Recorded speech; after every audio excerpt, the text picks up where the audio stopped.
I got down to scratch, but I'm not an especially good ball striker. I don't hit it crazy distances, and I can't play and practice as much as I'd like. If I had to describe to you what I think a scratch golfer would look like, it wouldn't be me. What I do think I do quite well is the mindset, and I 100% believe that a good mindset in golf can help you lower your handicap. Now, sports psychology is a huge topic, and it's one I'm definitely not trained in. But what I do think I can do is talk about my own experiences and the things that I think have helped me as a very average golfer to shoot good enough scores to keep a low handicap. So here are 4 tips that I think will help your golf mindset. Tip number 1 is the golf glove. And the great thing about the golf glove is it's got 2 very distinct moments. When you close the grip and Velcro it shut, and then when you open it again. Now, why do I look at this? Well, firstly, a round of golf takes a long time, and no one can really concentrate for all of that time, and you don't want to. What you need to do is concentrate for short windows around the golf shot. So when my playing partners are doing their shots, I'll be relaxed. When I come to close the grip, that's when I know I need to concentrate. Could just be for a few seconds until I've hit the shot, and then equally, once I've played the shot and stored any good memories, opening that Velcro signifies the end of it, time to relax again and move on.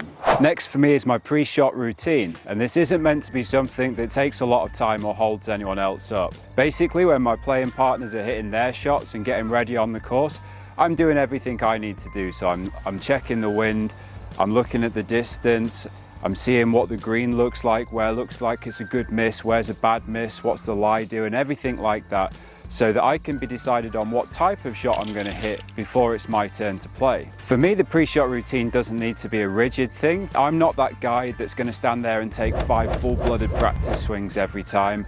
Sometimes I'll take a waggle, sometimes I'll take a couple of swings, depending on what type of shot it is that I'm trying to get a feel for. Once I've got that in mind though, and once it's my turn to play, everything else is pretty consistent from there. What I'll do is stand behind the ball, I'll pick my target, and I'll pick the spot in front of the ball that's on line with that and makes it easier for me to aim. I always approach the ball and go into shot mode. Having a consistent routine makes it easier to hit good shots, and it's a big part of how I stay focused on the actual shot. If you're someone that's doing something different every time, I'd really consider working on this. Tip number 3 is quiet eyes, quiet minds. Basically, when you're on the golf course, you can hit your shot, but there's a lot that you can't control. Nature comes into effect. Does the wind pick up? Does it get a bad bounce? Does something happen that you can't allow for? And none of that's going to help you hit a good shot if you dwell on it. I was once told that 70% of what the brain takes in comes from the eyes. And so if your eyes are jumping around all over the place, it's more likely that they're going to take in the negative things and dwell on those rather than just dial down to the positives. So once I'm over the ball, I try and just focus on the shot that I've selected.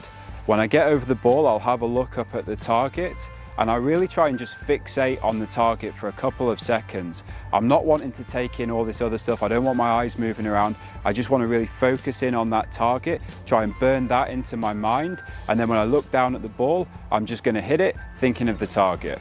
Tip number 4 is expectations. And as I said at the start, sadly, I'm not on the PGA Tour. I'm an average ball striker. I hit it standard distances and I don't get to play and practice all that much. So I need to manage my expectations. We'd all like to turn up and play like Tiger on Masters Sunday, but it's just not realistic. And the thing that I've found most helpful is getting to know statistics. I like to use places like ShotScope and look at websites similar to that to see what's really happening out there with golfers at my level and at other levels. Keep in mind stats like this. On the PGA Tour, players will only make 40% of putts from 10 feet. The average scratch golfer will only hit the green 50% of the time from 150 yards, and only 5% of golfers will ever break 80. All the data is there to explain just how hard this game is. And I don't see that as a negative, I look at it as a positive. At the end of the day, you're going to miss some greens, you're going to miss some fairways, and you're going to miss some putts. It's okay. All you need to do is learn how to deal with it and move on.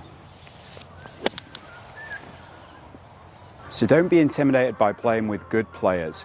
Understand your own limitations, accept that some things are going to go wrong, and if they do, just deal with it and move on. put a little bit less pressure on yourself, and you might be surprised how well you can play.